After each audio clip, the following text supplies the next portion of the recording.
I'm getting ready to make chili today, so let's go in the kitchen and we'll get started.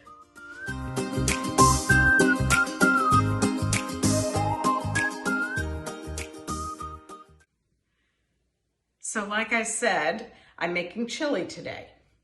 Now, full disclosure, the recipe that I use is based on the Silver Palate cookbook, their original cookbook, and the recipe is called Chili for a Crowd. And they meant for a crowd because it serves 24 people. That's a lot for me. So what I tend to do is use their flavor profile pretty closely. I use the ingredients that they suggest, but I just cut back on everything so that I've got a more manageable pot of chili, enough so that we can have chili tonight for dinner, but then I'll also be able to freeze a nice portion because there is a football game coming up in February, and it just makes a great dinner at halftime to have a bowl of chili. So let's get started. I have olive oil that's been heating on the stove, and I'm going to add onions, and then I'll show you the rest of the ingredients that I use for this chili. So the olive oil is getting hot on the stove, and to that I'm going to add about a pound of roughly chopped onions. I've got them right here already prepared. Don't you love it when a recipe calls for a rough chop? It really makes your prep time so much easier. So this is, let me test this olive oil, and it is definitely getting up there in heat. So I'm going to add the onions and let them soften and just begin to brown.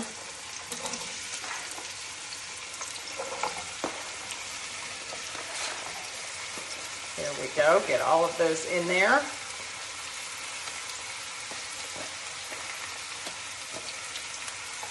And then when that's done, I will add the meat. I use a mixture of pork sausage and ground beef. I've used chuck this time, so I will be draining off as much of the fat as I can after the meat has cooked. And then the remainder of the ingredients will go into the pot.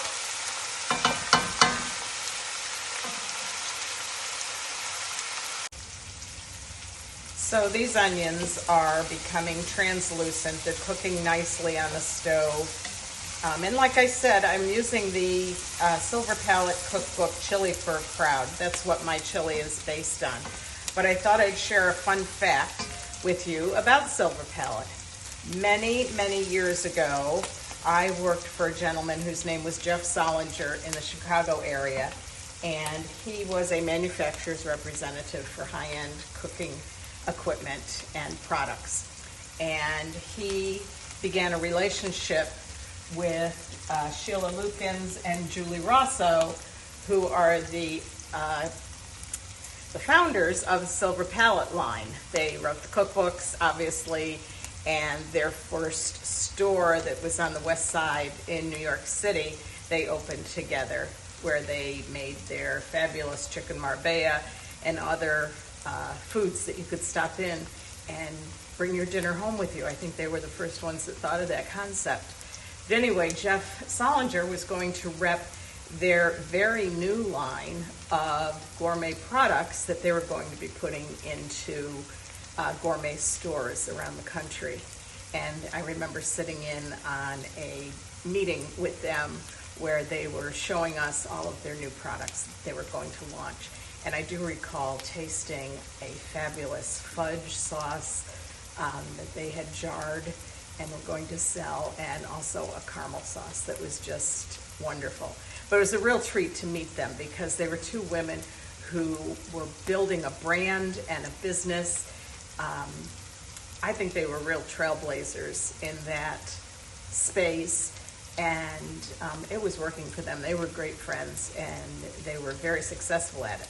And the funny part of this story that I'm making too long is that many, many years later, my son Andrew met Sheila Lukens' daughter. I believe it was at a music concert, and he said, "Oh yes, my mom uses your mom's cookbook all the time, and she makes chicken marbella and a couple of other things," and they had a nice connection over that. Unfortunately, Sheila had passed away years earlier at kind of a young age, so that was kind of sad, but she certainly left a legacy. And I'm sure that her daughter probably appreciates meeting people who are familiar with her mother's recipes and things, so that was fun. These onions are just about ready. As a matter of fact, they're perfect. They are translucent. They're just beginning to brown. And so now I'm going to add this whole bunch of meat. Like I had said, it's a combination of ground chuck and ground sausage, pork sausage. So I think I'll turn this flame down a little bit. I'm going to break this up as much as I can before adding more. And then this will be cooked until it's nicely brown. And then I'll add the garlic, because we don't want to add garlic to the onions at this early stage, because the garlic will burn and give off that bitter taste that we do not want to have. So I'll finish doing this. We'll get the meat browned, and then we'll drain off the fat. Okay, this meat has browned up nicely, as you can see. So I'm going to take my little ladle here and a measuring cup, and I'm going to tilt the pan and drain off as much of the fat as I can. So I will put my measuring cup over here. I will move some of the meat to the side so that I can tilt the pan and then, or the pot, I should say, and then ladle out as much of that grease as I possibly can. There we go. There. And there's quite a bit of it, which we knew. I'm using ground chuck, which of course has a higher fat content than other ground beefs do, but I think it has the best flavor. So I'm willing to do this little tedious step here in order to be able to use the flavor from the ground chuck. There we go. That's pretty darn good. Now, obviously, you want to take the fat out before you add any of the seasonings, because if you did that, then you would be removing the flavor from the seasonings afterwards. So that's good. And now I am going to add in some of the flavoring, which is the salt and the pepper.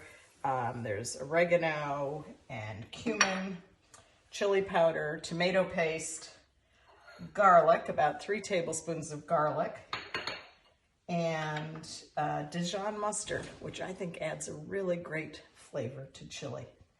So we'll do that, and then we'll come back and see where we're at.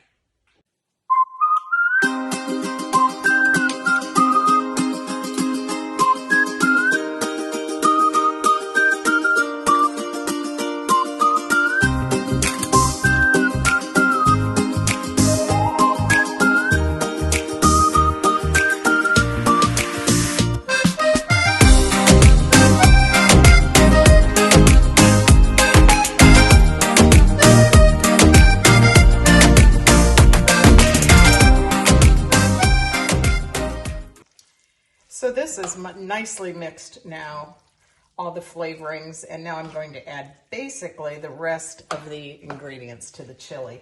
And that includes kidney beans. Yes, kidney beans. I know not everybody likes them in their chili, but I think they're traditional and I like to include them. Now I've got drained tomatoes here that I'm going to put in carefully, but I wanted to show you when I drain the tomatoes, I got all this wonderful juice, which I think is going to be terrific. I'm going to find a wonderful use for it. And I think I might put it into ice cube trays. And that way you can add it to soup, or I could put one in my Bloody Mary this weekend and enjoy that flavor. So these kidney beans are all mixed in, and now I'm going to carefully put in the tomatoes. I'm going to use my impeccably clean hands to help me do that so that I don't make a mess. And then I'll break those up with a spoon once I get this into a manageable situation. You know, I could break them with my hands too as I'm putting them in, but that might be a little too indelicate, so I'm not going to do that. All right, I've got it down to where I can just pour the rest in. We will do that, and I'll meet you back here in just a minute.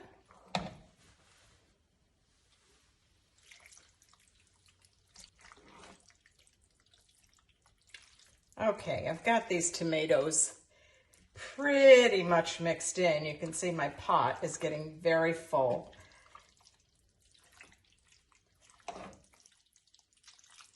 But they're doing a nice job of blending into the chili meat. And I only have 1 or 2 things to add after this, so I will end up with a full pot of chili when it's all over with. Okay, that's enough for now. I'm going to turn up the heat and get this taken care of. My little cat Bogey is at my heels. I don't think he likes chili, but he knows I'm doing something that requires me to not pay attention to him. So he's very interested. This is some fresh parsley, about 1/2 cup that I've chopped roughly. Again, the rough chop, especially with something like parsley, I like to do because then it's very evident that the parsley is fresh and not from a jar. So that's my little trick. And finally, I'm going to put in a combination of lemon juice and burgundy wine. So I'm going to let that simmer for a little bit until I add the final ingredient. Can you guess what it is? If you're paying attention, I bet you can.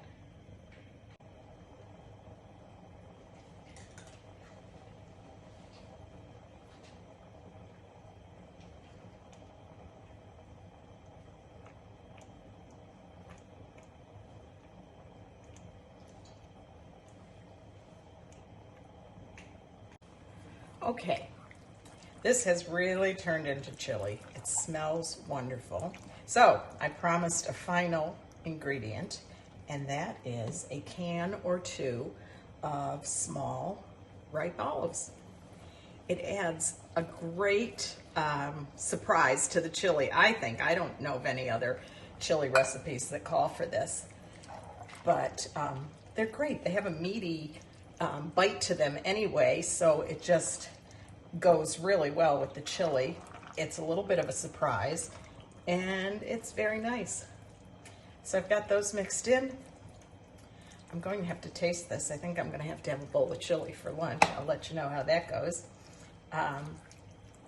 But that's chili based on the Silver Palate cookbook, Chili for a Crowd, but this is just for a smaller crowd.